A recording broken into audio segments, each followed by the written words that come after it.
March 8, 2014 அன்னைக்கு மலேசியால இருக்கிற கோலாலம்பூர்ல இருந்து சைனால இருக்கிற பீஜிங் அப்படின்ற ஒரு இடத்துக்கு போறதுக்காக ஒரு மிகப்பெரிய ஃபிளைட் அங்கிருந்து கிளம்புது. அதுவும் மிட் நைட்ல.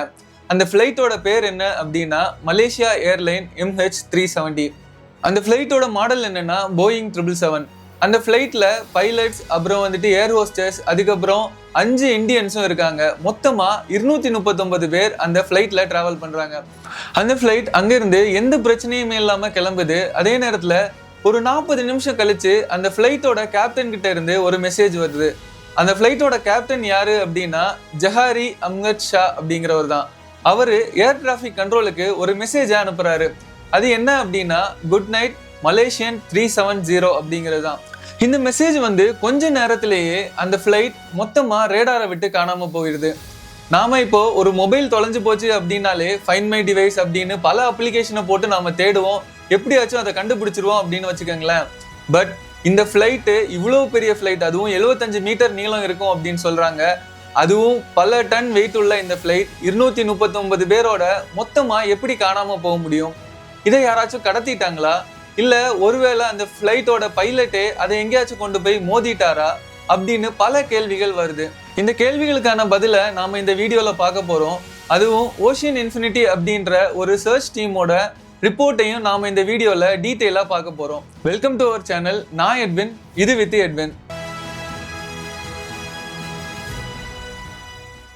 வீடியோக்குள்ள போறதுக்கு முன்னாடி மறக்காம நம்ம சேனல்ல சப்ஸ்கிரைப் பண்ணிருங்க. அதே நேரத்துல பக்கத்துல இருக்கிற பெல் ஐக்கானையும் கிளிக் பண்ணிருங்க.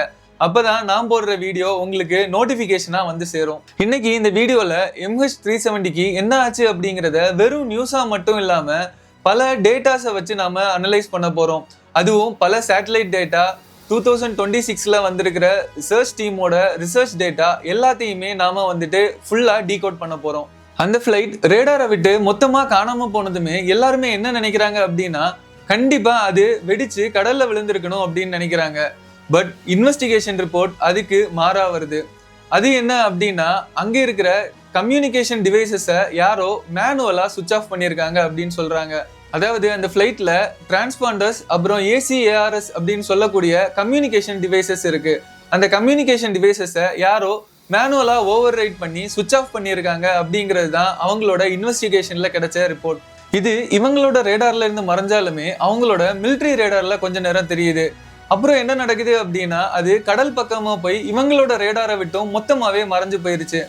எல்லாரும் என்ன சொல்றாங்க அப்படின்னா அந்த இன்ஜின் ஆஃப் ஆகுறது வரைக்கும் அது மொத்தமா கடல் மேலேயே டிராவல் பண்ணி அது கடல்ல தான் விழுந்திருக்கணும் அப்படின்னு சொல்றாங்க. பட் எல்லாருமே என்ன சொன்னாலுமே அது எந்த திசையில போயிருக்கு அப்படிங்கிறது யாராலையும் கண்டுபிடிக்க முடியல.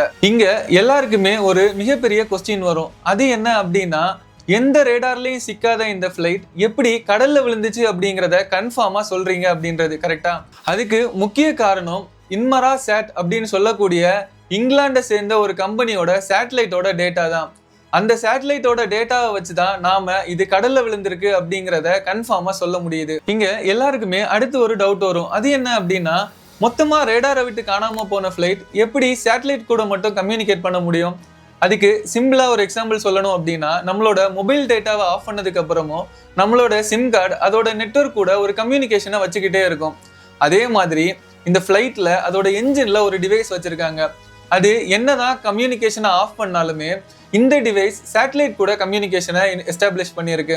அதாவது 1 மணி நேரத்துக்கு ஒரு வாட்டி ஒரு ஹேண்ட்ஷேக் சிக்னலை அந்த சேட்டலைட்டுக்கு அனுப்பும் அப்படின்னு சொல்றாங்க. இப்படி இந்த ஃபிளைட் 7 தடவை இந்த சிக்னலை சேட்டலைட்டுக்கு அனுப்பியிருக்கு. அந்த டேட்டாஸ் எல்லாத்தையுமே அனலைஸ் பண்ண சயின்டிஸ்ட் ஒரு மேத்தமெட்டிக்கல் கால்குலேஷன் போடுறாங்க. அந்த கால்குலேஷன்ல தான் ஒரு ஷாக்கிங்கான இன்ஃபர்மேஷன் கிடைக்குது. அந்த ஃபிளைட் நிலப்பரப்பை நோக்கி எங்கேயுமே வரல, அது டைரக்டா கடலை நோக்கி மட்டும்தான் போயிருக்கு அப்படின்றத கன்ஃபார்ம் பண்றாங்க. அது மட்டும் இல்லாம அதோட மொத்த ஃபியூலும் காலியாகிற அளவுக்கு டிராவல் பண்ணி அது கடல்லையே தான் விழுந்திருக்கணும் அப்படின்னு சொல்றாங்க. குறிப்பா சொல்லணும் அப்படின்னா இது சதர்ன் இந்தியன் ஓஷன் அப்படின்னு சொல்லக்கூடிய அந்த கடலுக்கு தான் போயிருக்கு, இது எந்த நிலப்பரப்புக்குமே வரல அப்படின்னு சொல்றாங்க. அதனால கண்டிப்பா ஃபியூல் மொத்தமா காலியாகி கடல்ல தான் விழுந்திருக்கணும் அப்படிங்கிறத அவங்க கன்ஃபார்ம் பண்றாங்க.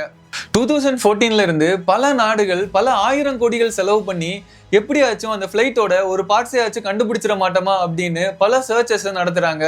பட் அவங்களால எந்த ஒரு பார்ட்டையுமே கண்டுபிடிக்க முடியல அப்படிங்கிறது தான் உண்மை. அதுலயும் ஆப்பிரிக்காவோட கடற்கரையோரங்கள்ல சில டெப்ரிஸ் மட்டும் கண்டுபிடிக்க முடிஞ்சிச்சு அப்படின்னு சொல்லப்படுது.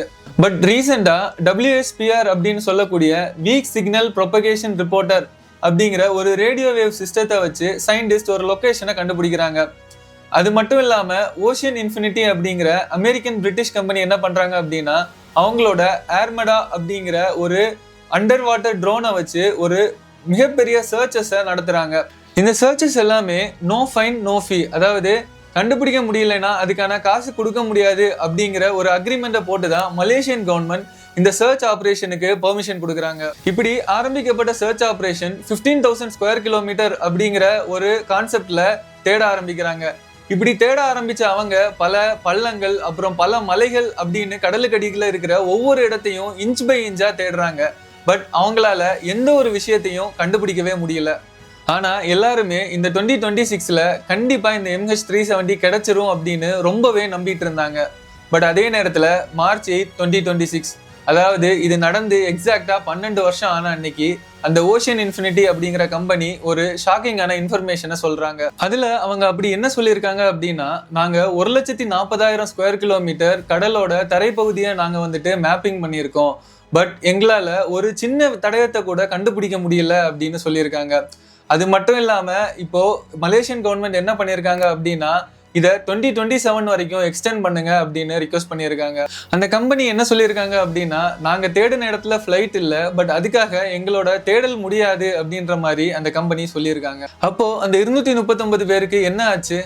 அது மட்டும் இல்லாம அந்த ஃபிளைட்டை ஓட்டிட்டு போன பைலட் ஜஹாரியா தான் இதுக்கு பின்னாடி இருக்காரா, இல்ல ஏதாச்சும் பிரச்சனையினால அது கடல்ல போய் விழுந்துருச்சா அப்படிங்கிறது எதுவுமே தெரியாம இது ஒரு ஏவியேஷன் இண்டஸ்ட்ரியிலேயே ஒரு மிஸ்ட்ரியான விஷயமா இன்னை வரைக்கும் இருந்துட்டு இருக்கு.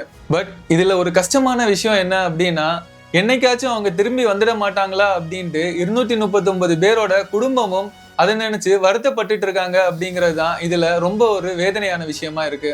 இந்த MH370 பின்னாடி என்ன மர்மம் ஒளிஞ்சிருக்குன்னு நீங்க நினைக்கிறீங்க? ஒருவேளை வெடிவிபத்து ஏதாச்சும் நடந்திருக்குமா, இல்ல பைலட் தான் இதை வேணும்னு பண்ணியிருப்பாரா? நீங்க என்ன நினைக்கிறீங்க அப்படிங்கிற உங்களோட கருத்தை மறக்காம கமெண்ட்ஸ்ல சொல்லுங்க. அதே நேரத்துல இதை பத்தி தெரிஞ்சுக்கணும்னு நினைக்கிற உங்க ஃப்ரெண்ட்ஸ் அண்ட் ஃபேமிலிக்கு கண்டிப்பா ஷேர் பண்ணுங்க. மறக்காம இந்த சேனலை சப்ஸ்கிரைபும் பண்ணிருங்க. நான் எட்வின், இது வித் எட்வின்.